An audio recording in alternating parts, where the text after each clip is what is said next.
It's my honor to address you today.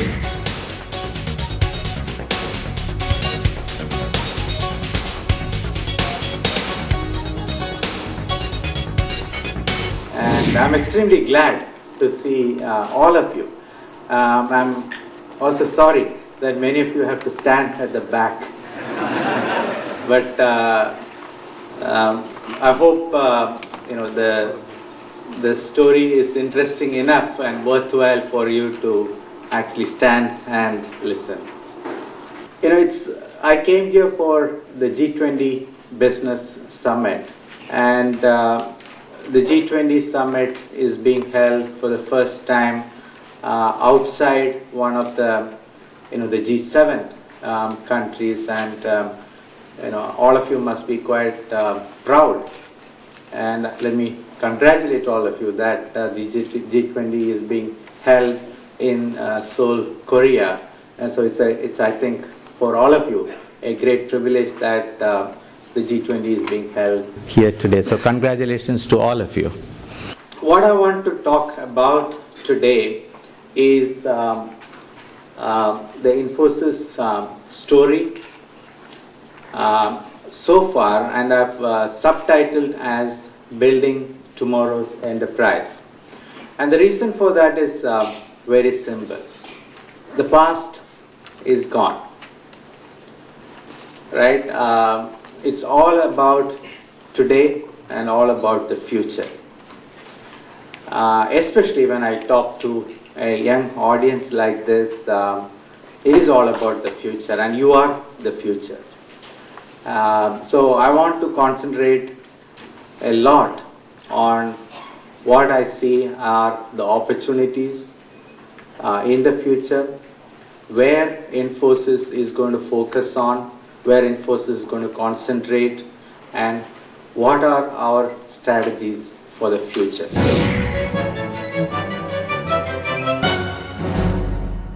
When I talk to students, I actually envy you. Because you are today in a much better position than our generation. The whole world is open for you. It's much more of a open, transparent global economy today. You have opportunities to travel anywhere.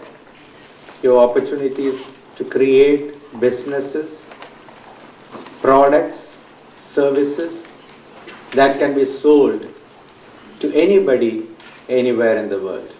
Today, if you record something using your cell phone, you can upload onto the YouTube, and if it's interesting, millions and millions of people would see that.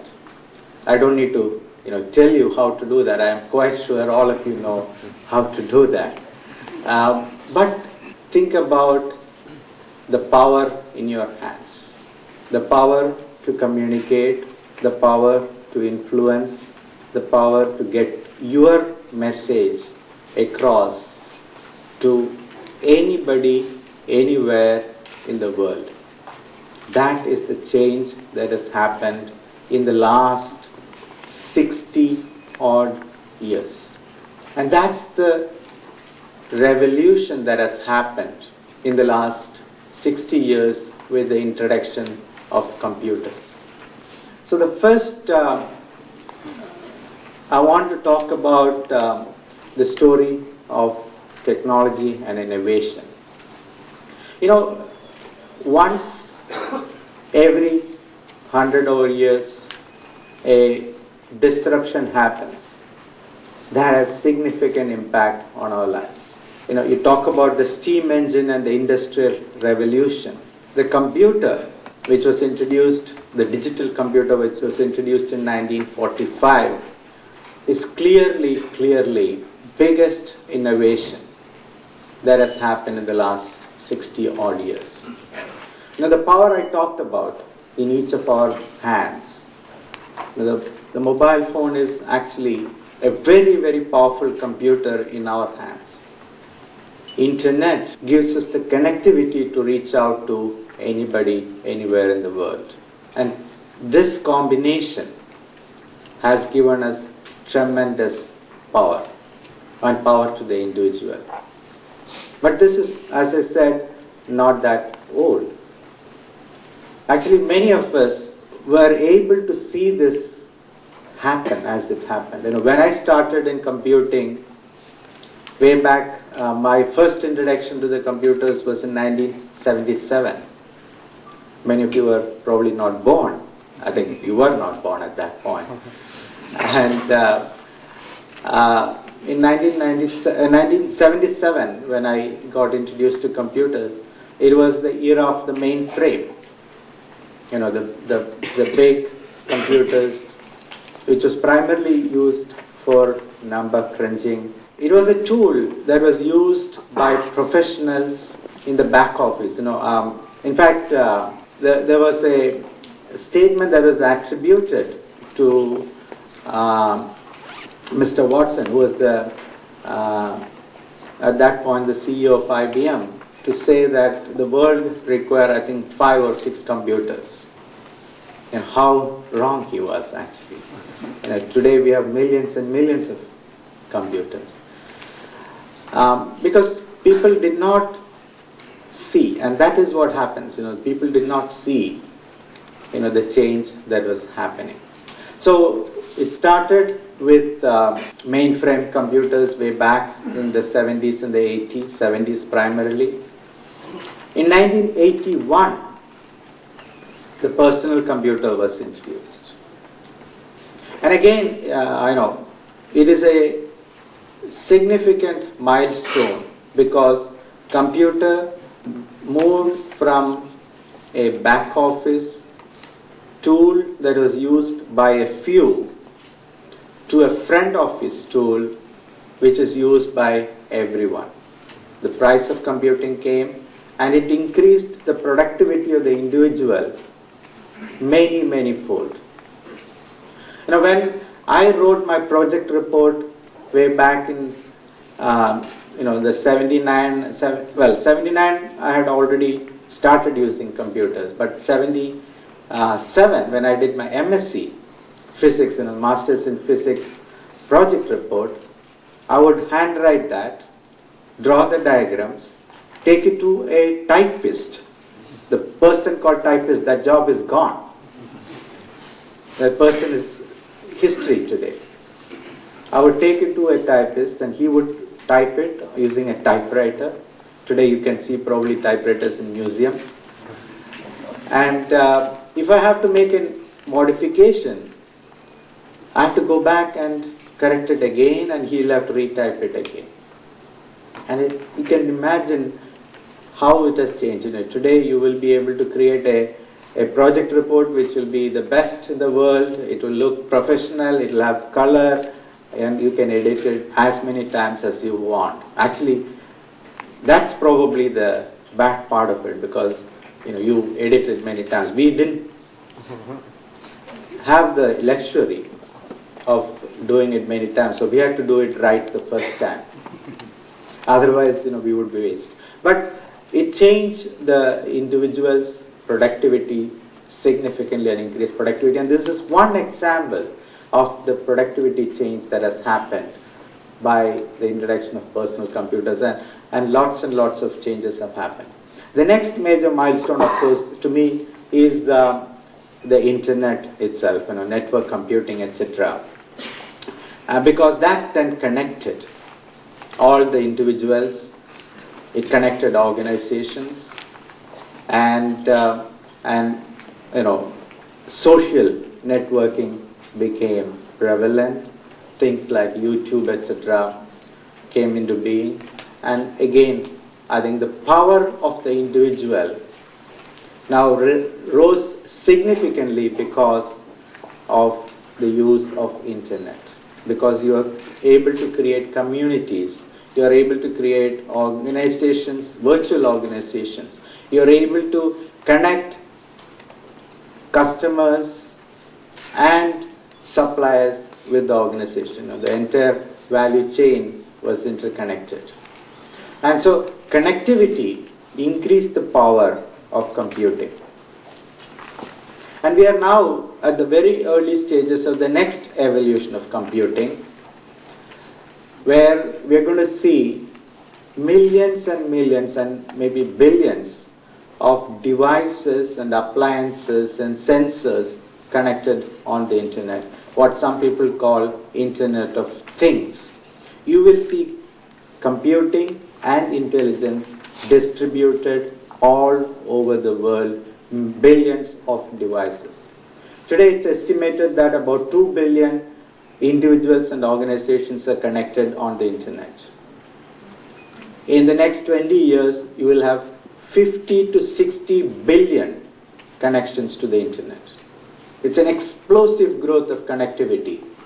And all kinds of information would flow into the internet. We can already see the impact of that.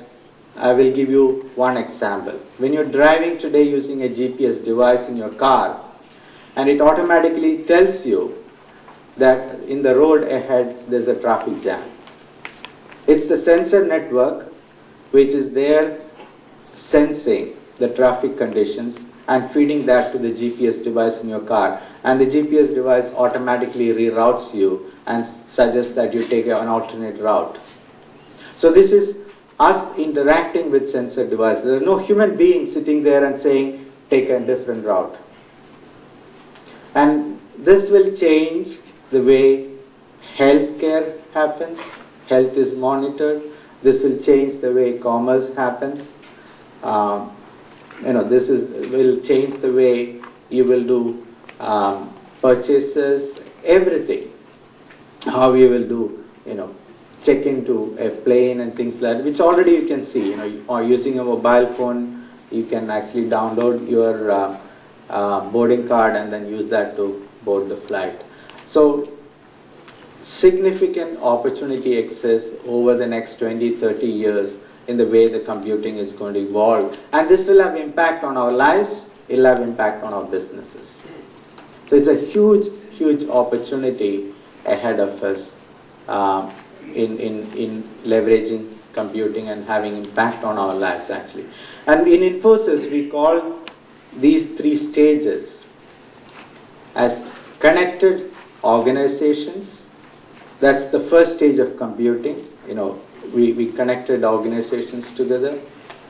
Second stage is connected people, where we created the social networks and things like that. And the third stage is connected things. Connected organizations, connected people, connected things. And it's explosive growth. The amount of information that's available today is unimaginable, and this will further expand again exponentially. And that's a huge, huge opportunity. So this is what has changed our lives. Everything you can track, everything that has happened in the past, you can track in some sense to this revolution that has happened. The information revolution, the computer revolution, the information technology revolution, etc. So much so that in 2007, there was an article that was published in New York Times, which said, computer was cause for the economic downturn. If it wasn't for the computer, you would not have instant connectivity. The financial transaction that happens in microseconds could not have happened. The complex quant algorithms which were used to do trading, which was used to create these disruptive financial instruments could not have been created unless you had a computer. No human being could have actually created this. It was the computers which were used to create these algorithms, etc. And so if it weren't for the computer, we would not have had an economic downturn. So everything today we attribute to computers, good or bad.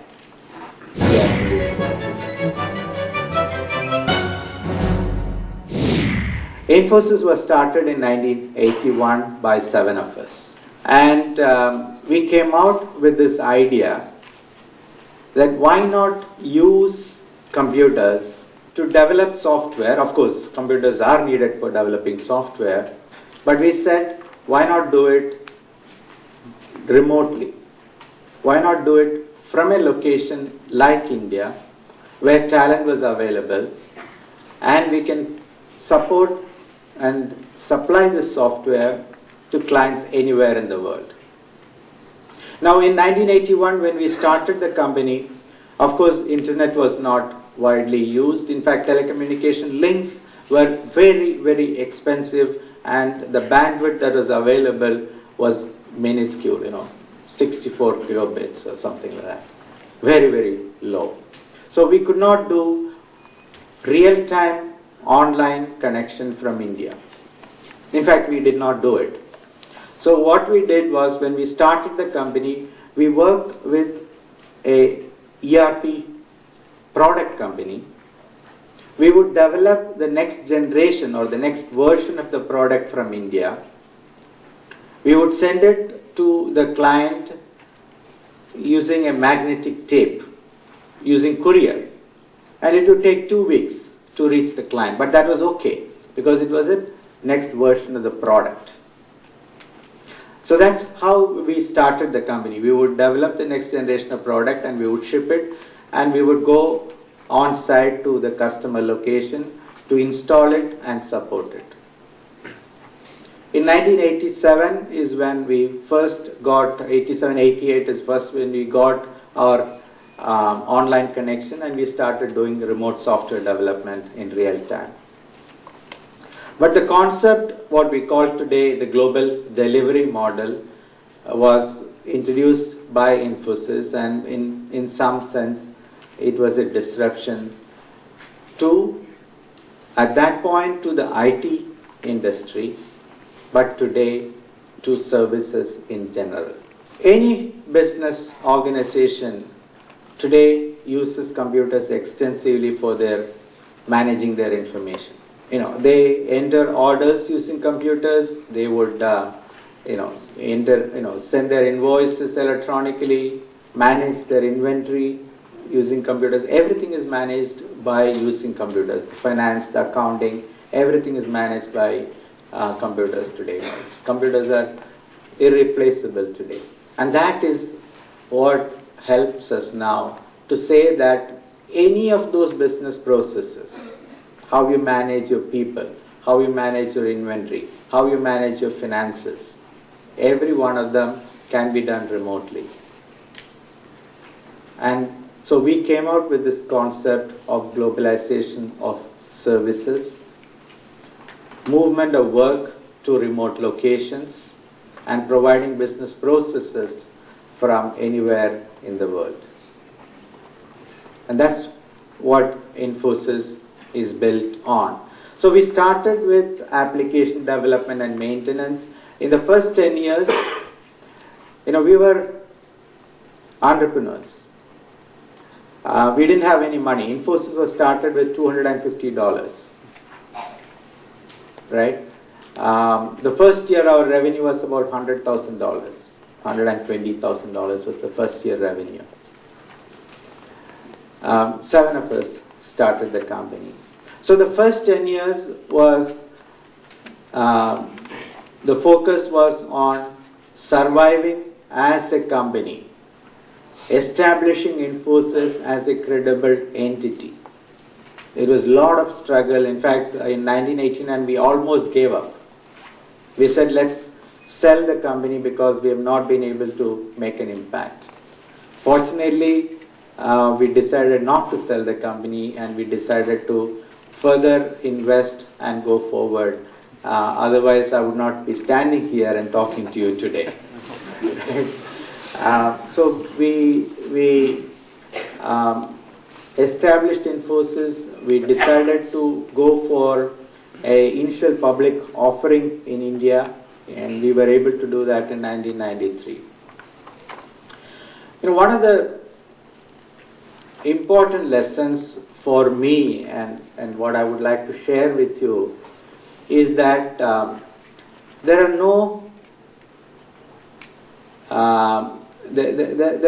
no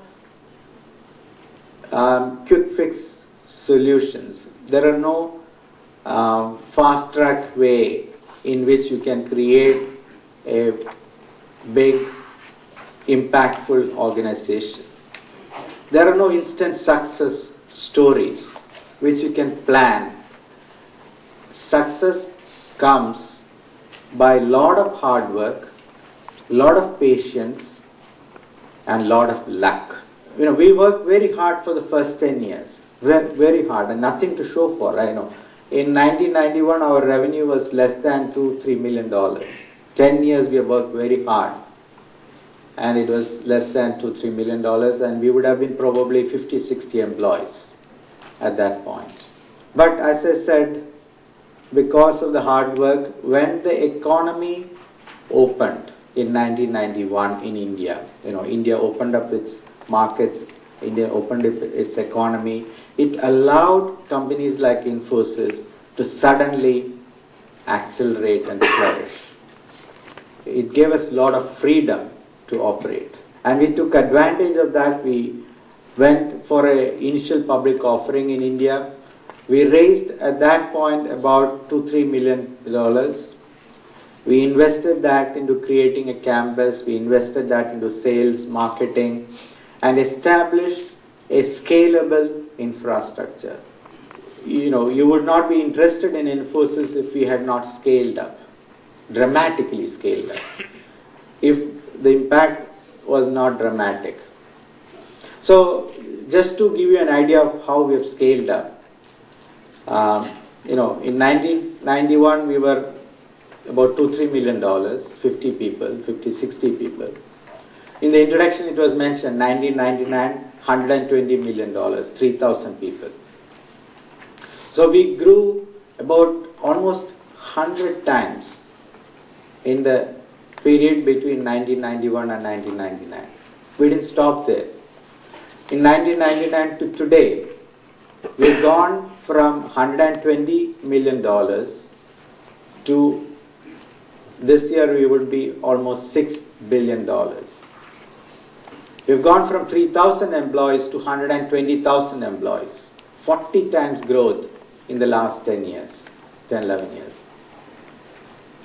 And our market capitalization is today close to $40 billion. So we started with $250, and we've reached a market cap of $40 billion. 7 people to 120,000 people. That's how we have been able to scale up the company. So in the 90s, it was about creating a scalable Infosys, preparing the company to take advantage of opportunities that come our way. 1999 was a important, again, milestone because of the Y2K problem. A lot of computer programs had to be fixed. A bug was there. And so a lot of computer programs had to be fixed, and it had to be fixed at the lowest possible cost. And this gave an opportunity for companies like Infosys to do this work from India. It established the Indian IT industry as a very high quality, very highly reliable partner to the global multinational corporations. It established the brand, it established the credibility, it gave us an opportunity to scale up. Of course, that was followed by the internet bubble.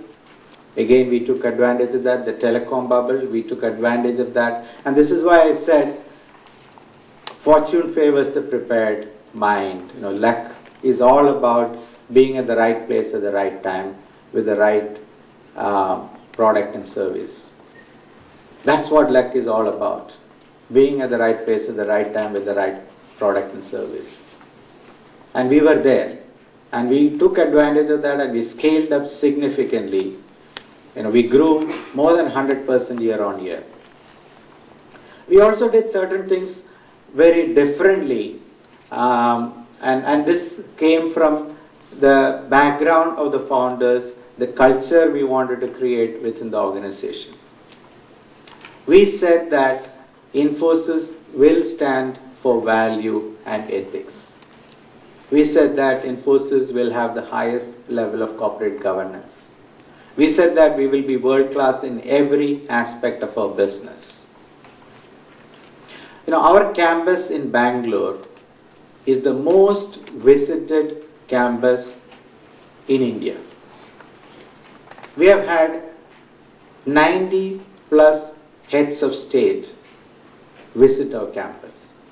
Imagine, it's a private business, private company, but 90 plus heads of state have visited our campus in Bangalore. It is because our campus is a showcase in India for what New India is all about.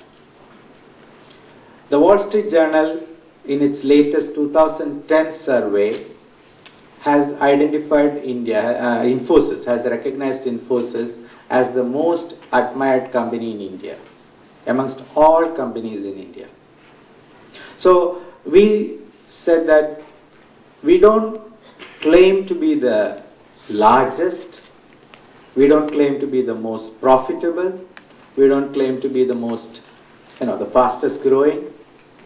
We are somewhere near the top in every one of these. We are second largest in India. We are actually the most profitable services company.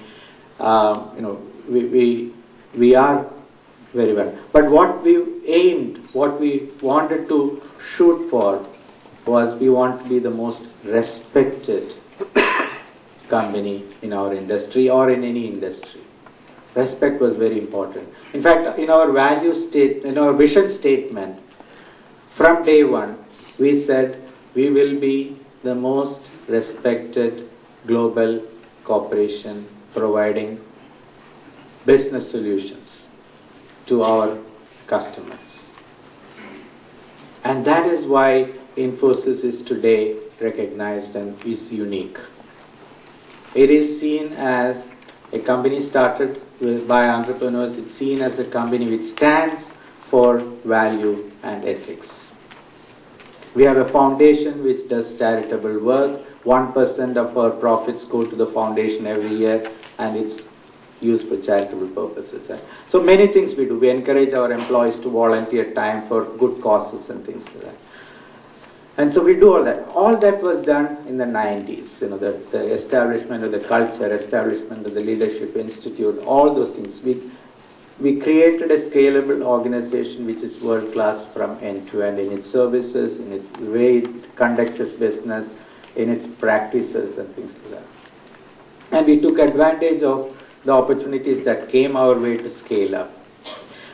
In the period between 1999 and 2007, we took this idea of global delivery model and implemented or disrupted other services. So today we have services all the way from consulting to system integration to infrastructure management, business process outsourcing. So we are today a full services company providing end-to-end services, and we established ourselves to be a strategic partner to the global 1,000 companies. We have about 670 clients, that's all. But to every one of them, we are an integral and strategic partner.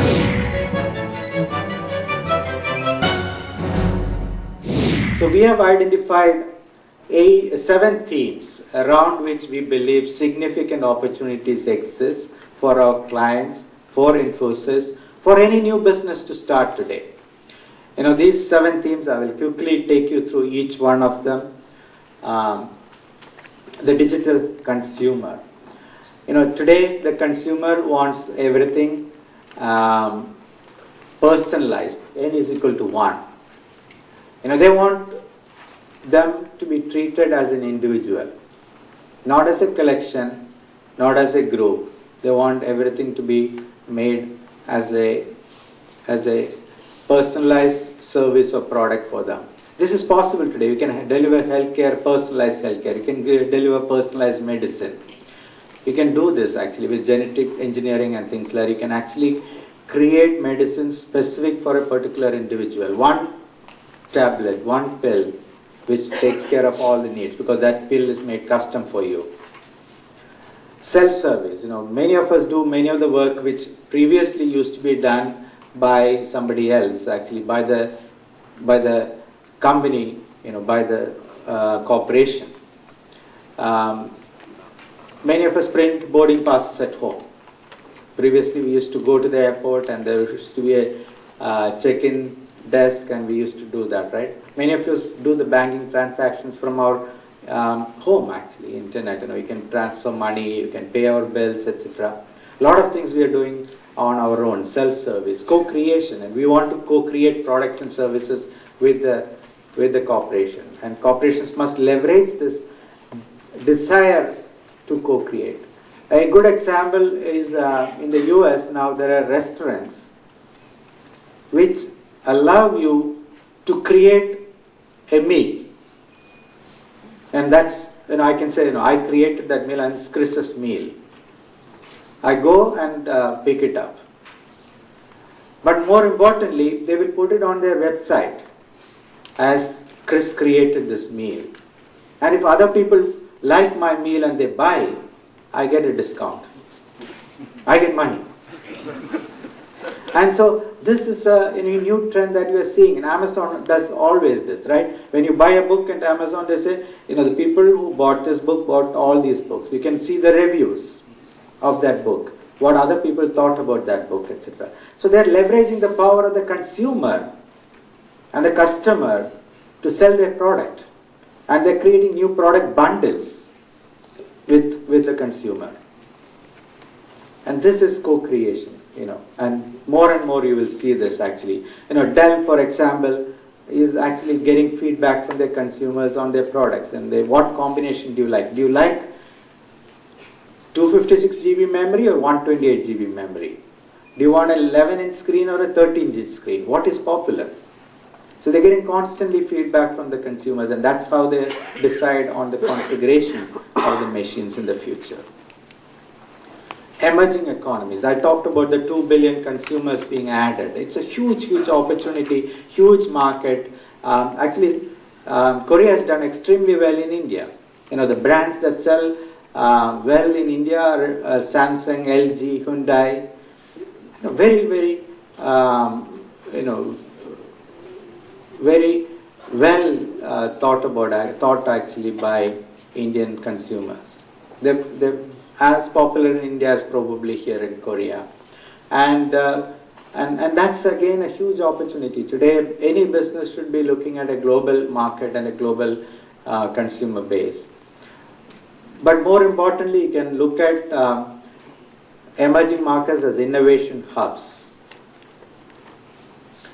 The new ideas are coming from emerging markets. So for example, General Electric has created their next generation ECG machine in India, and then they take it to the global market. The cost has come down dramatically, $800 or something like that, and it's portable. So now you can put it in any ambulance, etc. Any remote nursing home, clinic, etc. can have a ECG machine, and it's very easy to operate. So innovation is coming from emerging markets now. New products are being created. And lastly is the smart sourcing. And Infosys is a good example of smart sourcing. How you can reduce your cost, get better quality by sourcing from emerging economies. All of us are aware of climate change, the impact of environment, and green creates great opportunities. To me, is actually more than just green. There is an issue of social contracts, being aware of what is necessary today to be a good business, a sustainable business. And this creates, again, great opportunities. We all need to worry about resource intensity. One of the interesting discussions, I got into when I visited China was that they were talking about the use of water, and should every one of us have a shower every day, because 1.3 billion people taking shower every day consumes huge amount of water, right? So these are the the kind of things we need to think about now. How should we live? And businesses must understand that we have to be socially conscious and socially aware, environmentally friendly, etc. And green innovation is again a huge, huge opportunity. If you ask me, this is where a lot of investment and a lot of new businesses are being created, and it's significant opportunity again for a company like Infosys, our clients, where investment is going. Commerce is changing, and this I don't need to tell an audience of all young people, But the key point here is the second and third bullet there, micro and inclusivity. I talked about computers being introduced in the 70s, into the 50s, 60s, etc. Software at that point cost millions of dollars. When PCs were introduced, software costs came down to hundreds thousand. If you look at Microsoft Office, you can probably get it for $299 or something like that. Most software became $100, $200, $300, affordable. Look at your Apple iPhone. Software is 99 cents. Most software on that is 99 cents. Look at the dramatic drop in price of software. How do we buy music today? You go into iTunes and pay 99 cents to buy music. Previously, you used to buy a CD for $14, $15. And before that, it would have been more expensive, etc. So, transactions are becoming smaller and smaller and micro. And this is again the use of mobile technology and the use of digital consumption. Inclusivity. Banking, for example. If you take a country like India, we have a population of 1.3 billion. 80% of the population are unbanked. They don't have access to banking. So, by using mobile technology now, we are able to take banking to the rural areas, to the remote areas, and we are able to create an account using a mobile phone, do financial transactions using mobile phones. India people don't have, majority of the people don't have credit cards because identity is a big issue. But then mobile phone can actually become their credit card. They can use mobile phone to do transactions. Mobile wallet and mobile cash is actually widely used in India. They can charge their phone with 100 rupees or $100 or something like that and use that to buy stuff in the store. So again, inclusivity is again a huge, huge opportunity, and that's the way commerce is changing. Healthcare. Again, a huge opportunity. Healthcare costs are going up, people are living much longer, and again, huge, huge opportunity. The need is affordable healthcare and preventive healthcare. Because we are living longer, it is important that increased lifespan is at a better quality of life. What is the point in actually living longer and being a burden to society, burden to the family, and not having a good quality of life? So preventive healthcare becomes very, very important. Patient-centric medicine. I talked about how genetic engineering is allowing today to identify the needs of the patient, one individual. And in the future again, mobile phone will become that device which connects you to your doctor. Mobile phone will be able to keep track of your blood pressure, sugar levels, pulse, a lot of other stuff. You can embed sensors, and the mobile phone will keep track, and it'll talk to the doctor without you even realizing that you're getting a heart attack, or much ahead of the heart attack itself. So again, patient-centric medicine, patient-centric disease management, or things like that is again a huge opportunity. Again, technology is driving these changes. Pervasive computing. I talked about the connected things, intelligent cloud-based cloud computing. I believe is going to really take off because of the use of mobile technology, sensor technology. Cloud computing reduces the cost of computing again, and that again is a huge, huge opportunity for business.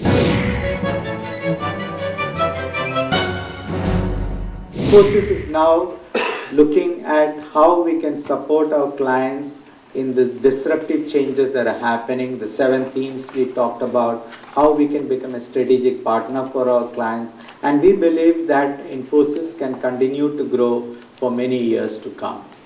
We believe that IT, information technology, will have a significant impact on businesses, on our lives for the next 20, 30 years. So when you look at taking up a job, or you look at entrepreneurship, etc., again, I believe strongly that information technology is a huge opportunity because it's driving change. Information technology impacts every aspect of life, climate change, medicine, things like nanotechnology, which I did not talk about. All of these things will get impacted by information technology, and it's a good area to be in, to look at startup operations, to look at established businesses, and that's why I believe Infosys has a significant opportunity to continue to grow, and that's where we are focused on. So let me wish you all the very best. As I said, the future is all yours. You can make the world the way you want it to be, and make it a better world. Thank you very much.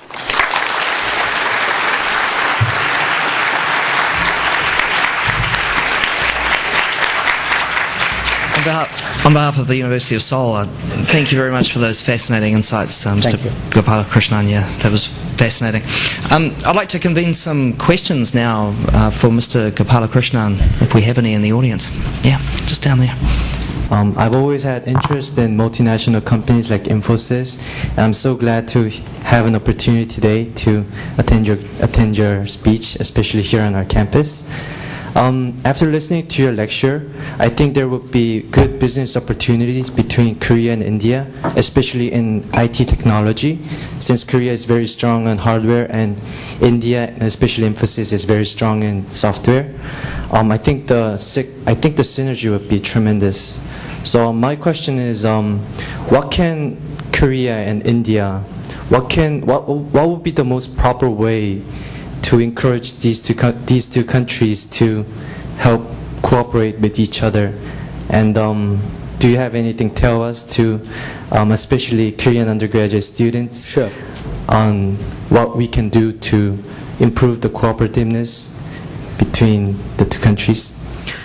So definitely, at the business-to-business level, there is an opportunity for businesses in two countries to work together.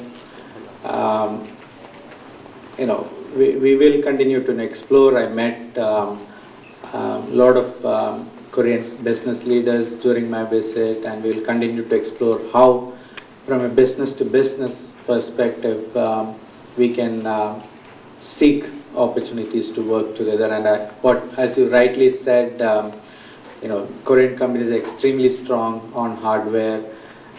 There's an opportunity to now link it with the software companies in India. From your perspective, I would encourage you to look at internship in India, student exchange programs between the university here with university in India. And so there has to be a lot more interaction between people to people, students to students, university to university, and I think that will also create new ways in which we can work together. Maybe a new startup company where you connect with somebody in India and think of an idea, and then you sell it to people around the world. Those are the, I think, interesting possibilities I see. And internet connects all of us together, and we can do that. So that, I think, is a great opportunity. Thank you, sir. Thanks to your creative speech that makes me to look ahead into our future. Yeah, thank you. May I ask you 2 questions? Yes. First thing is simple. What's your major? So I did. You were talking about major in studies, right? Yes. I did a master's in physics Physics. And then I did a master's in computer science. So while doing my physics, I got introduced to computers and got interested in computers, and so I went ahead and did another master's in computer science. Thank you. Second, Infosys started as a small venture company. Then, but it has become one of the largest IT company in India. It's very dramatic. Then,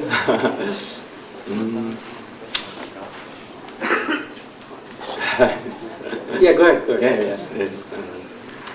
Is there any economic or social environment of India that was critical to the growth of amazing growth of Infosys? Yes. See, today we are 120,000 employees, and the biggest challenge for any organization, any company, any business is to attract the best talent available, best people. Everything else comes after that. People create products, people create services, people service clients, people innovate. It's all people. And we were able to attract the best and the brightest people to join Infosys in India.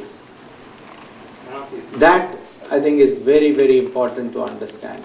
The IT industry in India was seen as a magnet which attracted the best talent. It was seen as a sunrise industry, it was seen as a success story, it was seen as an opportunity for young middle class, lower middle class Indians to become better in their life.